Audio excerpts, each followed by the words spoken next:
What's going on, beautiful people? So I entered the studio in just the normal way I usually do, and I had to stop in awe at what was in front of me.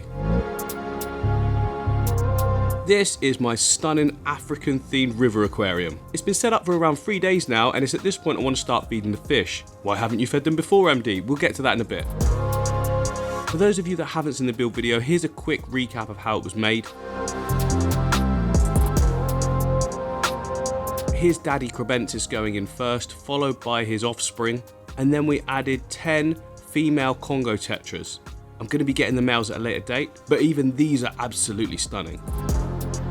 So if we fast forward 3 days later, everything has gone absolutely perfect. I couldn't have asked for a better start. Baby Kribensis all over the tank, they're on the bottom, they're on the top, they're everywhere. Daddy's already found his own little cave that he's sticking to and not coming out of that spot for anyone. He floats around the tank but always reverts back to that area. The Congo Tetras have found their safe spot right here in the middle. They are getting a little bit better though. They won't completely hide when I go right up to the tank. They're starting to realise that I'm not a threat. Of course, once we start doing the feeding, they'll learn very quickly that I'm the food bringer. I've mentioned to you guys quite a few times before that when feeding fish, I always do a little tap on the glass. This trains them into knowing it's food time and you get a lot better interaction with them, way more fun.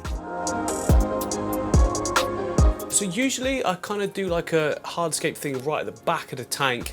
And that sort of blocks off that area, means that everything's stuck in the foreground. But that's not what I did in this one. I sort of brought everything forward and it's working so well. The fish aren't just sort of being forced into the foreground, and it's actually feeling like a bit more of a treat when they do come forward. Granted, it is early days, so maybe they will be doing that eventually, like all the time, hopefully anyway. But if not, it's absolutely fine. And I also think that when we add the males in, everything will change in this tank, like big time. They're gonna be just going everywhere, aren't they? I'm currently trying to source the males. I'm not having much luck at the moment, but I've got a lead, so hopefully there'll be some soon. But saying that, there's no rush, is there? It's a new setup. We need everything to settle in first. If you just go chucking in a load of fish straight away in a new setup, you are bound to have problems. So remember that, guys. Take your time. I mean, this is a big tank. It's not massive, but it is big, which means that the amount of stocking we've got at the moment is probably about right for a new setup.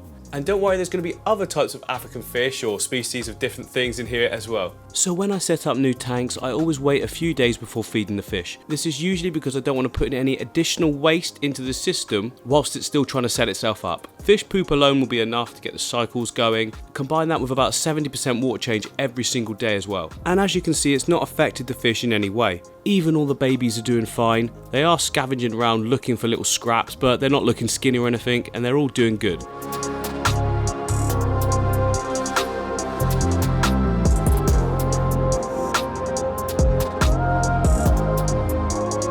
So it's now time for the feeding, and I feed the majority of my fish this flake food from AQUARIUM. I find that it works really well, the fish seem to love it. A little trick that I've learned recently that a lot of you probably already know about is placing the flake into the power head on the side. But before we feed them, I just want to do a tap on the glass. I actually trained all these baby Kribensis and the dad to know that tapping on the glass means feeding time. I'm really interested to see if they still remember in this scape as well.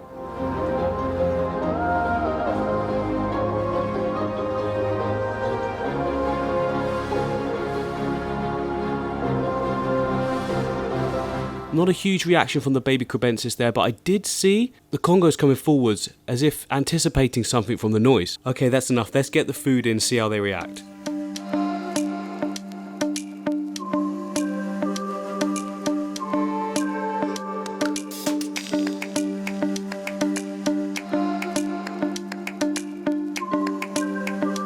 Oh, that is so good to see. All the fish are all over the tank. Even with me standing this close, the Congo Tetra are still going everywhere they want to. They're not scared at all. It's almost as if I'm not even here.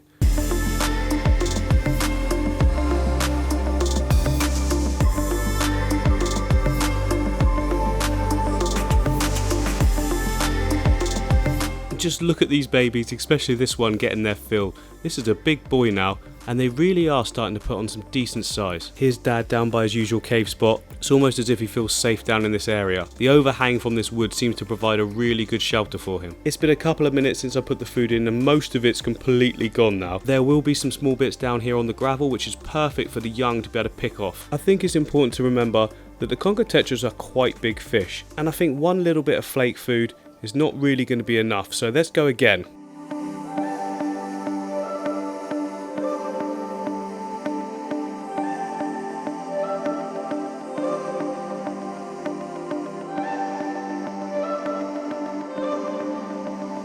Oh, I absolutely went to town on this feeding. Look at the amount of food in the water column. But look at the Congos. They're absolutely loving it. Coming out forward. Again, I'm right forward to the front here. They are not worried at all. This is cool. I'm going to go a little bit closer, look, so they can really see me here and know that I'm not bothered. I really want them to start associating me with the food. This guy in the middle here looks really not interested. Come on, fella. It's not fella, is it? Come on, milady. Madam. What's she doing? Maybe she used to... Oh, no, yeah, there we go. Oh, come on. Come on. There we go. Yeah, she's off. She's off. Didn't like me stood there, probably. I really, really like this portal part in the middle. I think it's like a main focal point. My eyes are instantly drawn to it, which is great that that's where they like to hang out as well, isn't it? And down on the bottom as before, look, all the babies are scavenging everywhere. Oh, I forgot to mention, you guys, look at how good the Ricky is growing. It's quite hard to see there. But if you look at this was all pretty much pushed down flat when I made it like that. And look at it now. Looking so good. It's already growing. So we're not getting a huge amount of algae. The plants are growing. I mean, it's brilliant, isn't it? These lights that I set up are working an absolute treat. I love these floodlights. They work so well on every single tank I've ever made. So we are getting a tiny little bit of dust algae along the side of the glass there, but that's nothing I can't sort out in no time at all. It might now actually be the first time we need to do a bit of glass cleaning. I've not done anything apart from the water change at the moment for the new setup. And, you know, I've not needed to. It's just, oh, it's fantastic. Love this tank. Loving it. Oh, it would help if I actually put my mic on. Oh, hello. Right, so it's the next day. I've just come back from my breakfast and I've got here a load of bloodworms. The freezer isn't working yet on my fridge. I might even need to get a whole new one. Anyway, these are from my freezer back home. So I've got 3 capsules of bloodworms. Now my Kribensis in there, the babies and the male, they've never had bloodworms. I'm pretty sure, to be fair, that the Congo Tetras, they've probably not had bloodworms either. So this is like a treat because there's not a massive amount of nutritional value in it, but I reckon they're going to go nuts for them. Just to reiterate, this is not the same day as I was feeding before, that 2 big feeds. This is a different day. I'm now running some warm water so I can put the bloodworm cubes in. This will defrost them nice and quickly, and it means then I can just scoop them out with a net and leave all the sort of nasty juices and stuff down the drain. I have no idea if this is necessary, but I'm doing it anyway.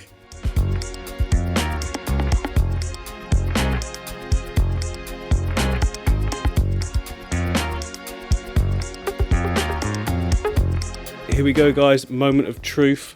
Tap, tap, tap, tap. I don't know how well this is going to go because I'm holding it all with the camera at the same time, but hopefully we get some blood. Whoa, there we go. Is that everything? Okay, they're coming around. Oh yes, they're loving it. Whoa, they're jumping at them. Okay, this is crazy. This is way more action than with the flake food. They're definitely going to get more treats like this. Look at that. Awesome. Oh, what about the cribs? Where's the cribs doing? Oh, there's one down there with a whole piece of bloodworm in his mouth. He's gone. Oh, they've all still got nice full bellies from yesterday, to be fair. Okay, this is quite good then. There's going to be loads floating around the water column. But there's also stuff that's just laying on the floor as well. That's what all the cribs can pick up. I mean, at a later date, we're going to be adding snails in. We're going to add in all different sorts of things. So there we go. Look, the male crib. You liking it, buddy? You liking them? Yep, gone. Look at that. Straight in. Oh, brilliant. That's really good to see. I love that. Look at his colours. His colours are getting really good. I would say his colours are better in here than they were in the previous setup. That's for sure. He must feel so much more comfortable. Many of you saying he needs a female. Of course he does. I'm going to look out for one, a nice female, when I get next go to the fish shop, and you'll definitely get one, buddy. And lots of people are also saying, how comes I put all of the babies in this one tank? They're going to get overcrowded when they grow up. Well, as they grow, I'll sort of pick some out and take them back, swap them for things, that sort of thing, and just keep the absolute very best of them, because there's way too many in here for this tank, to be honest, if they all grew up. It would be like the Hunger Games. Oh, look, I'm seeing an absolute ton of these Congos now. Look at them, they're all over here, they're everywhere. They absolutely loved those bloodworms, didn't they? Definitely be doing that as more of a treat. One thing's for sure then, I definitely need to get my freezer fixed or buy like a mini freezer so I can have these on hand, because that was so cool to see. So not only do we have to do our daily water change on the Congo aquarium, well, it's not Congo Tetra aquarium, is it? It's the African river system. There's going to be more in there than just Congos, isn't there, at the end of the day? Yeah, we've got to wipe the glass down on there, do the daily water change. We're still in that period, you see. It's only 3 days. I like to do daily water changes for up to a week at least. And that's in conjunction with water testing, and at that point you start to see all the nitrites ammonia, any registering parts of ammonia or nitrite, they just sort of disappear and that's all gone. So it's, yeah, but not just that tank, we've also got the discus tank down here. Don't get me wrong, discus tank's doing great, but there's a little bit of algae on the glass as well, just needs a wipe down, and I might as well just do a quick water change while I'm at it, because I've got all the stuff out for the Congo Tetra tank. I did it again, didn't I? Congo Tetra for the African river tank. So I'm using my water change system that takes water out and puts it in at the same time. The outlet is attached to a pump that just shoots the water down my waste pipe, and the inlet is attached to the tap, which is temperature controlled. It means I can do like in and out at the same time, which is perfect when you've got like 50 tanks to maintain. So overall the discus tank is looking really good. There's just a little bit of green dust algae on the front glass, easily fixed. And then in the last vlog, I showed you guys the new babies. I'm seeing them more and more now, so they're getting more confident, but obviously not when I pulled this camera forward.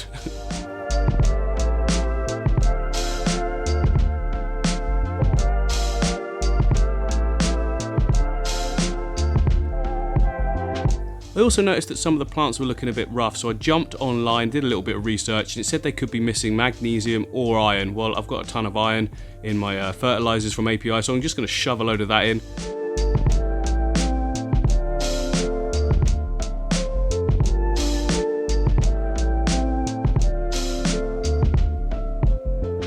And then a little bit more.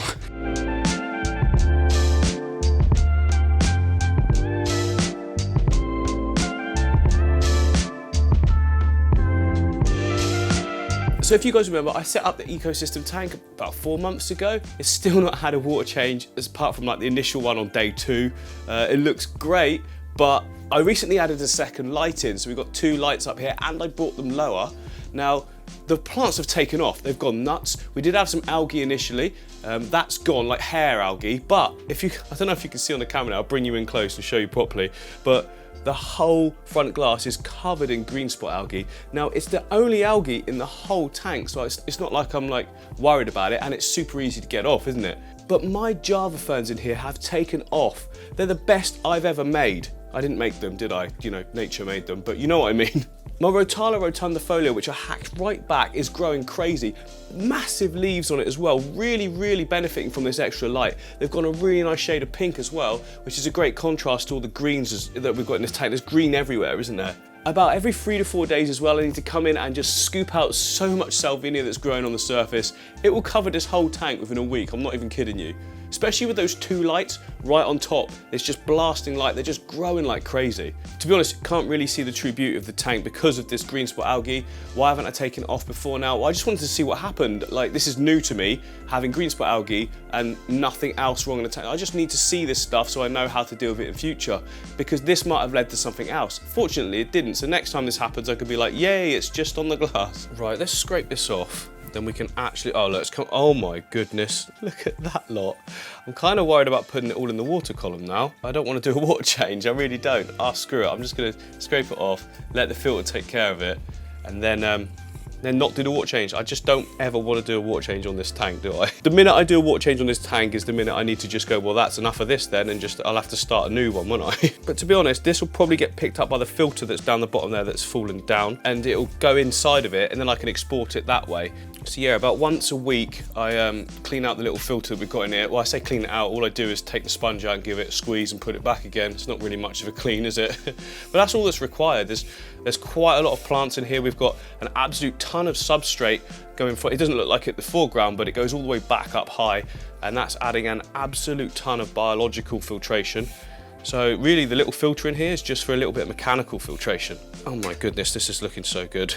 I've really, really messed up the water column though. It's so full of gunk now, isn't it? So the green spot algae is definitely related to the light, because over in the areas where there's less light, there isn't any. Or there's minimal, sorry. Oh, I'm gonna bring you in close and just let you see. It looks so good. The plants are looking fantastic. There we go, guys, look at that. That's looking so good, isn't it? So as I say, look, there's a ton of this green algae that's been scraped off. It's all floating around the water column. Down here, look, in this corner, oh, reflections. So that's the filter that was actually just stuck on the side there. It's just blowing it all around, but it will pick it up. It's quite a powerful filter. I've let it fall. It did fall down by itself, but I quite like the position of it. It was blowing it up this way, but it wasn't affecting all the stems back here. Look, you can see they're just gently swaying, which is ideal. That's what you want in a planted tank. about that much movement. You don't want them going everywhere because they all get twisted and look horrible. I don't think this one's grown like faster than all the rest. I think I just forgot to trim that specific one. But the rest of them, look, they're so quality, aren't they? I'm so impressed with how they're growing back, how all the plants are growing back. It just goes to show, isn't it? If you can get enough light in a tank and not cause all this algae, then you're on to a winner. And that green dust algae, I'm fine with that. There's quite a bit of it as well, look down here on the rocks. But there is quite a few bristle nose plecos in here, and also we've got our neurites now. Where is he? He will be clean. Ah, there he is. So yeah, he's actually going around on the rocks, and looks like a few eggs behind as well. No eggs please. But yeah, now I can show you this trident fern. Look at it. It's growing like crazy. It's like doubled in size since I've added those, probably not doubled in size, that's another exaggeration, but since I've added the second light and brought them down, it's definitely miles bigger. And this one down in this corner was really suffering, to be honest. There wasn't a lot left of it, and look at it now, booming. It won't be long, to be honest. I reckon another couple of weeks and we're going to need to do another trim up, but it's looking really nice, isn't it? I love the different colorations we're getting. So you've got that sort of brownness from the salvinia on the surface on this corner, giving us a shadowed area. We've got a nice highlighted area with a little bit of pink from the rotundifolia there, and then there's sort of a mix all over this area, and then it's just an absolute carpet on the bottom. It's proper natural looking, kind of like something in a mystical forest or something, and that's why I love this one. And I just realised, guys, I did that whole section then without cleaning the top part of the glass. Shame on you, MD, shame on you. I really do apologise. So that's the 3 biggest tanks in my studios, looking fantastic. If you remember in the last video as well, I showed you the Amazon tank. That is fire at the moment. Plants are growing big. Everything's crystal clear, there's no algae anywhere, to be honest. Implanted tanks with these LED spotlights, I very rarely do get any algae. I did previously in the lake tank, but remember, I didn't really have any plants, substrate, or any nutrients at all. Anyway, now we're over at the Buddha aquarium, which I set up 6 months, 7 months ago, something like that. Recently I gave it a big hack back, cleared out some space, and the fish are really enjoying it. Now about the fish, I want to take them out because I'm going to be using them in another scape. These albino cherry barbs look amazing, don't they? And they really are as vibrant as they're coming across. I'm going to be using them in a scape that's coming out this weekend. I'm going for a really cool irigumi scape that I've not really done something like this before. It looks so good. I've already finished it, but I'm not showing you anything until it's released. I'm not entirely sure what I'm going to be doing with the harlequins yet. I'll be putting them aside because I'm definitely going to be using them in a future scape for themselves. I might just do a proper harlequin scape, do some research into the species, have a look at what their natural habitat's like, maybe try and do like a naturalistic one for them, but with a sort of aquascape twist as well. So some of the harlequins in here I've had for a long time. I got them back in my old studio at my house, the one in my shed. Yeah, that was summertime last year, so that's like a year and a bit ago. They were fully grown when I've got them, so they're definitely like full-on adults. And you can see that, they're kind of chunky, aren't they? But the colours on them, the colours are what's really the selling point, isn't it? It's definitely the case with planted tanks. They do bring out the best colours in all your fish. Lighting can play a big part as well. Any LEDs that have got a little hint of blue in really do seem to show off any iridescence in any of the fish.